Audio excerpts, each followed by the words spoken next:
Gênesis, capítulo de número 6. A palavra de Deus a partir do verso número 6. Vendo a mulher que a árvore era boa para se comer, agradável aos olhos, e árvore desejável para dar entendimento, tomou-lhe do fruto, e comeu, e deu também ao marido, e ele comeu. Abriram-se então os olhos de ambos, e percebendo que estavam nus, cozeram folhas de figueira e fizeram cintas para si. Quando ouviram a voz do Senhor, Deus, que andava no jardim pela virada do dia, esconderam-se da presença do Senhor Deus, o homem e sua mulher, por entre as árvores do jardim.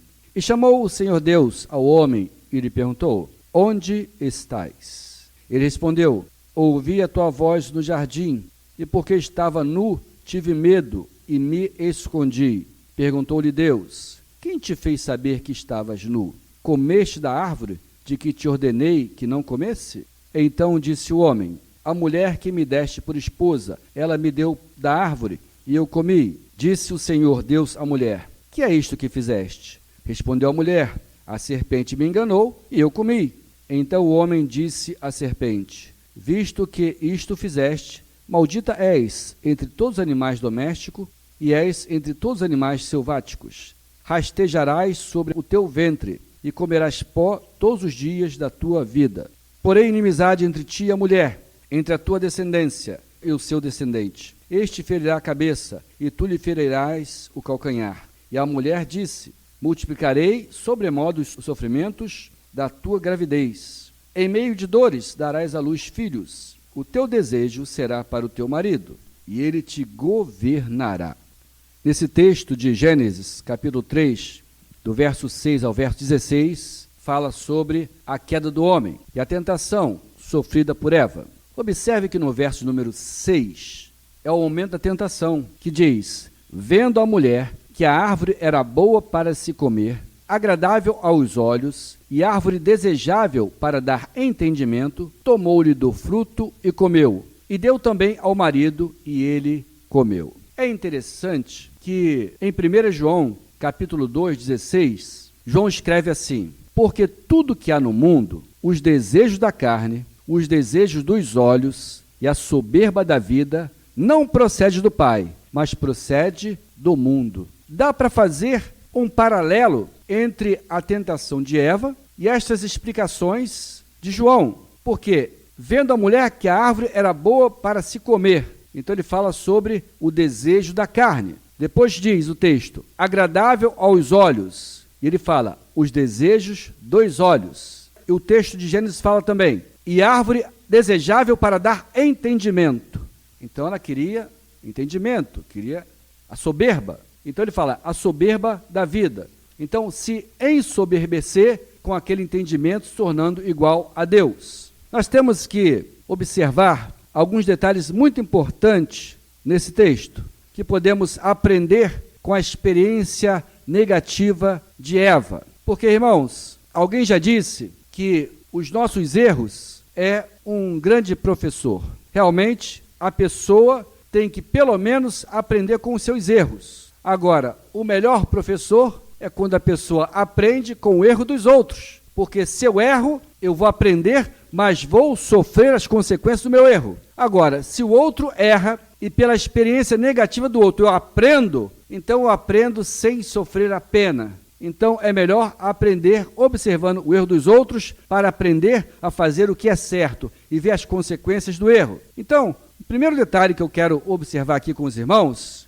é que a tentação que vem de dentro, ela é mais forte. Por quê? Primeiro, a tentação veio de fora. Foi a serpente tentando: olha, vai, pode comer. Depois, ela sente o desejo. Viu que a árvore é boa para comer, agradável aos olhos, desejável para dar entendimento. Então, agora, já dentro dela, vem o desejo. Observe, a tentação veio primeiro de fora. Agora, ela vem de dentro. Por isso, em Mateus 26, 41, Jesus falou: vigiai e orai, para que não entreis em tentação. Ela entrou na tentação. Depois que ela entrou, agora começou a vir de dentro o desejo. Que até então era alguém de fora influenciando ela a desobedecer a palavra de Deus. Agora não. Ela sentiu o desejo, veio de dentro, o desejo de desobedecer a palavra de Deus. Então a tentação que vem de dentro, ela é mais forte. Agora é importante nós entendermos a diferença entre tentação e provação. A tentação é para a queda, a provação é para o crescimento. Então a tentação vai produzir queda, desobediência, e a provação não. Você passa para a provação, aquilo vai produzir em você crescimento e perseverança. Porque a tentação é para a pessoa fazer coisas erradas. Uma pessoa que está interessada, desejosa de fazer algo que é certo, normalmente ela não usa essa expressão. Estou me sentindo tentado a fazer essa coisa certa. A tentação é para coisas erradas. Provação, o cristão passa. Tentação, o cristão também passa. O importante é resistir à tentação e superar a provação. Mas o detalhe, irmãos, é que muitas vezes a tentação consiste em querer algo que a pessoa já tem, ou algo que a pessoa não precisa. Então observe, você pode ser tentado a querer algo que você já tem, ou algo que você não precisa. Ela viu que a árvore era boa de se comer. Ele olhou a aparência, agradável aos olhos. Mas será que aquela árvore era diferente? Ou será que ela era parecida com as outras? Provavelmente ela era parecida com as outras do pomar. Usa a expressão jardim, mas a ideia que parece é mais de um pomar, porque jardim onde tem muitas flores e onde tem muitas frutas é pomar. E é interessante que no capítulo 2, no verso 9, fala assim: do solo fez o Senhor Deus brotar toda a sorte de árvores agradáveis à vista e boas para alimento.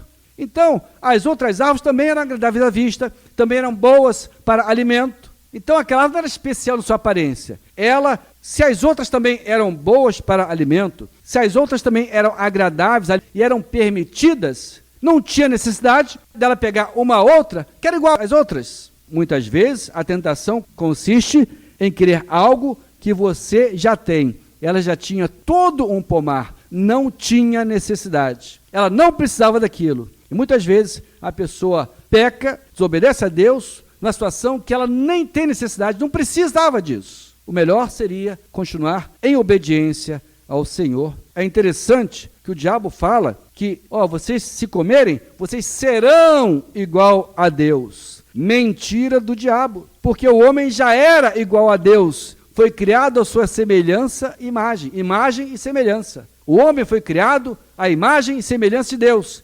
Então já havia semelhança, não precisava ela querer algum subterfúgio para querer se tornar igual a Deus. Porque esta ideia de querer ser igual a Deus, isto é uma ideia diabólica. O profeta Isaías, no capítulo 14, verso 14, ele fala sobre o rei da Babilônia no sentido histórico, mas no sentido espiritual se refere a Satanás. Ele fala, palavras do diabo: subirei acima das mais altas nuvens e serei semelhante ao Altíssimo. Querer ser igual a Deus é um desejo diabólico que o homem não pode alimentar. E ali alimentou esse desejo. Agora, irmãos, um detalhe importante é que quando existe uma ação maligna por trás, até a obediência mais fácil se torna difícil. Quando o maligno está agindo, até uma obediência fácil se torna difícil. Porque Deus deu a bênção para eles. Um jardim,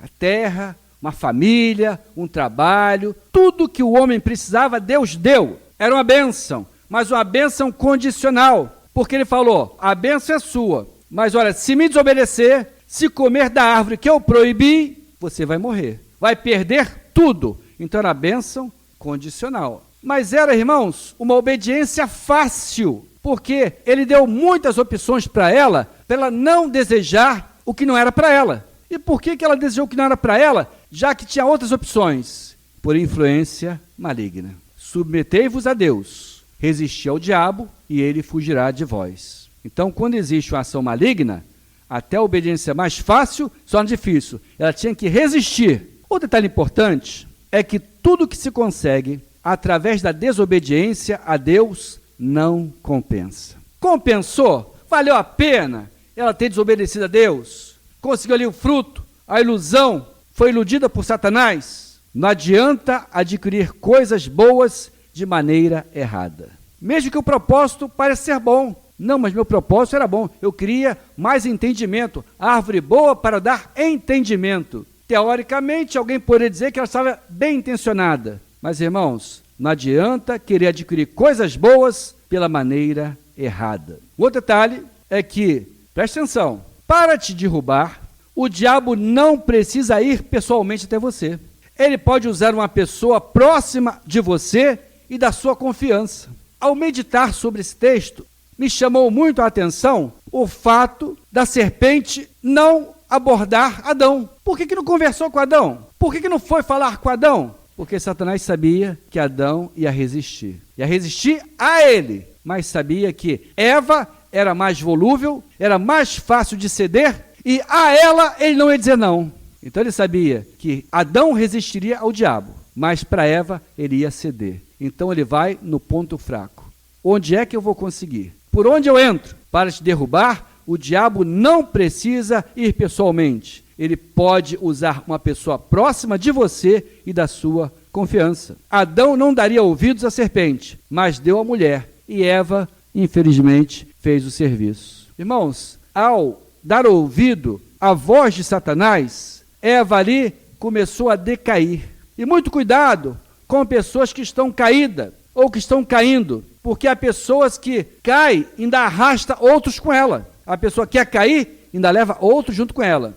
Quem cai pode também arrastar outros junto consigo nesta queda. E é interessante que Adão fala assim, a mulher que tu me deste. Eva foi enviada por Deus, primeiramente, e depois ela foi enviada pelo diabo. Parece algo controverso, mas irmãos, nós temos que pensar em nós. Será que há momentos em que permitimos que Deus nos use, mas também damos lugar ao diabo e ele nos usa também? Foi o que aconteceu com Eva. Eva veio de Deus, mas houve um momento em que ela foi usada pelo diabo.